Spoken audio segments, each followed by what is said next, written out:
কখনো এমন শুনেছেন যে একটা কোম্পানির রেজাল্ট তো দারুণ, কিন্তু সবাই বলছে তাড়াতাড়ি বেচে ফেলুন? হ্যাঁ, ঠিক এমনই এক অদ্ভুত গল্প নিয়ে আজকে আমরা কথা বলবো। এলআইসি হাউজিং ফিন্যান্স মানে একটাই স্টক, কিন্তু তার দুটো একেবারে ভিন্ন রূপ। চলুন তো এই রহস্যটা একটু ভেদ করা যাক। আর এটাই তো আসল ধাঁধা, তাই না? দেশের এত বড় একটা হাউজিং ফাইন্যান্স কোম্পানি, অথচ মার্কেট সিগন্যাল দিচ্ছে একেবারে উল্টো। তো বিশ্বাসটা কাকে করা উচিত? চার্ট যা বলছে সেটাকে, নাকি কোম্পানির এই যে শক্তিশালী পারফরম্যান্স সেটাকে? আজকের এই আলোচনাতে আমরা এই প্রশ্নটারই উত্তর খোঁজার চেষ্টা করব। আচ্ছা, কোনো একদিকে ঝুঁকে পড়ার আগে চলেন প্রথমে কোম্পানির আসল পারফরম্যান্সটা দেখে নিই। মানে কোনো মতামত দেওয়ার আগে কিছু ফ্যাক্টস তো জানা দরকার, তাই না? দেখি তো কোম্পানির ব্যবসার ভিতটা আসলে কতটা শক্ত। তো প্রথমেই যদি আয়ের দিকে তাকাই, প্রথম কোয়ার্টারে কোম্পানির আয় কত জানেন? ৭,২৫০ কোটি টাকা। আর এটা কিন্তু গত বছরের চেয়ে প্রায় ৭% বেশি। ভাবুন একবার, হাউজিং ফাইন্যান্সের মতো এত কম্পিটিটিভ একটা মার্কেটে এই রকম গ্রোথ, এটা পরিষ্কার বুঝিয়ে দেয় যে কোম্পানির বেসিক বিজনেসটা কিন্তু বেশ স্ট্রং। শুধু আয় বাড়লেই তো হবে না, লাভও তো করতে হবে। আর সেটাও কিন্তু হচ্ছে। কোম্পানির নেট প্রফিট দাঁড়িয়েছে ১,৩৬৩ কোটি টাকা। এটাও গত বছরের চেয়ে প্রায় ৫% বেশি। তার মানেটা কি দাঁড়ালো? মানে এই যে আয় বাড়ছে, সেটা শুধু কাগজে কলমে নয়, কোম্পানির পকেটেও ঢুকছে। আর কোম্পানির সাইজটা একবার ভাবুন। এদের টোটাল লোন পোর্টফোলিও প্রায় ৩,১০,০০০ কোটি টাকার, আর সেটাও ৭% করে বাড়ছে। এর সাথে আরেকটা ভালো খবর আছে, কোম্পানির অ্যাসেট কোয়ালিটি, মানে যাকে আমরা বলি ঋণের গুণমান, সেটাও ভালো হয়েছে। সোজা কথায় খারাপ লোন বা এনপিএ কমেছে। আর এটা কিন্তু একটা হেলদি বিজনেসের খুব বড় একটা লক্ষণ। বেশ, এতক্ষণ তো সব ভালো ভালো কথাই শোনা গেল, তাই না? কিন্তু গল্পের তো সবসময় দুটো দিক থাকে। চলুন এবার মুদ্রার অপর পিঠটা দেখা যাক। যারা শর্ট টার্ম ট্রেডিং করেন, তাদের চোখে স্টকটার ভবিষ্যৎ কীরকম? আর এখানেই কিন্তু গল্পটা একটা জবরদস্ত মোড় নিচ্ছে। এক কথায় স্ট্রং সেল, মানে বেচে দিন। ভাবা যায়, একটু আগেই আমরা এত ভালো ভালো পারফরমেন্সের ডেটা দেখলাম, আর এখন টেকনিক্যাল চার্ট বলছি স্টকটা থেকে দূরে থাকতে। একেবারে উল্টো কথা, তাই না? চার্ট অনুযায়ী এই স্টকে এখন হাত না দেওয়াই ভালো।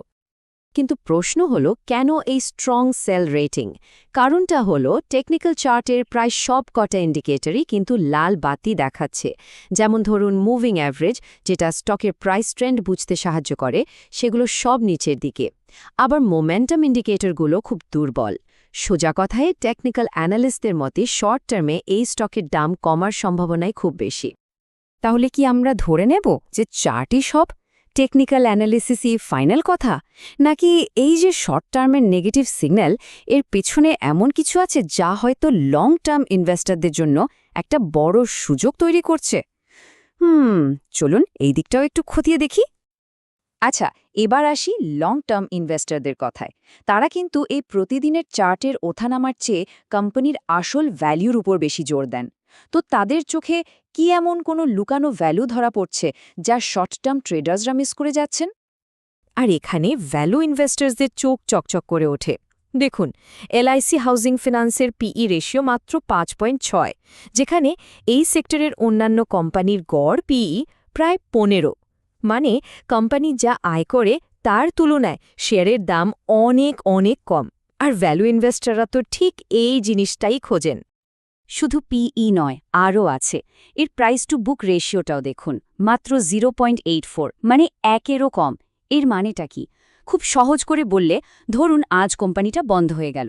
এর সমস্ত অ্যাসেট বিক্রি করে যে টাকা পাওয়া যাবে, তা দিয়ে শেয়ার হোল্ডারদের পয়সা ফেরত দিলে তারা এখনকার শেয়ার প্রাইসের চেয়েও বেশি টাকা ফেরত পাবেন। ভাবা যায়? ইনভেস্টিংয়ের ভাষায় একে বলে ডিপ ভ্যালু, মানে এখানে একটা সেফটি নেটও আছে, আবার গ্রোথের সম্ভাবনাও। ফান্ডামেন্টালসের দিক থেকেও কিন্তু কোম্পানিটা বেশ সলিড। রিটার্ন অন ইকুইটি প্রায় ১৫%, যেটা বেশ ভালো প্রফিটেবিলিটি দেখায়। সাথে বছরে প্রায় ১.৮% ডিভিডেন্ডও পাওয়া যায়। হ্যাঁ, একটা জিনিস মাথায় রাখতে হবে, এদের ডেট টু ইকুইটি রেশিওটা একটু হাই।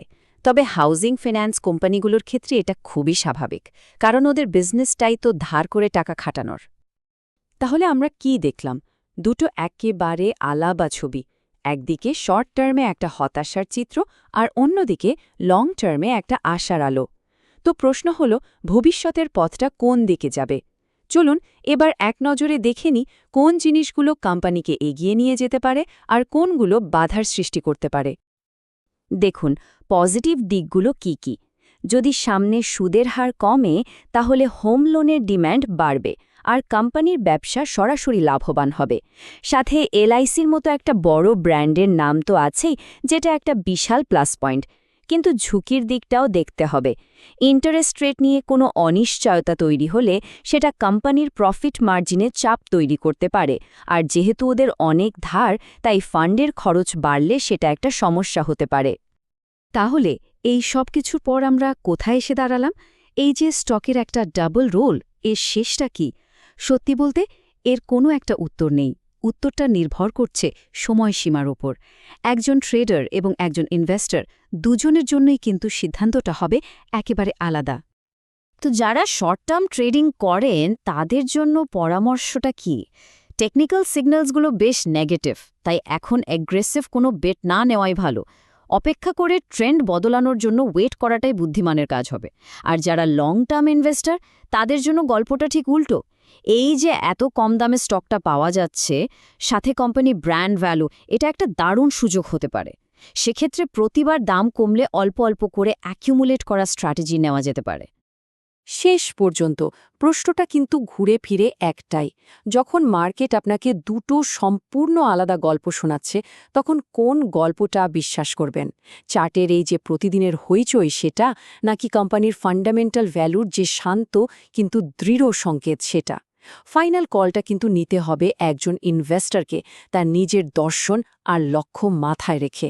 তিনি কি ঝড়ের মধ্যে সুযোগ খুঁজবেন, নাকি শান্ত বন্দরের জন্য অপেক্ষা করবেন?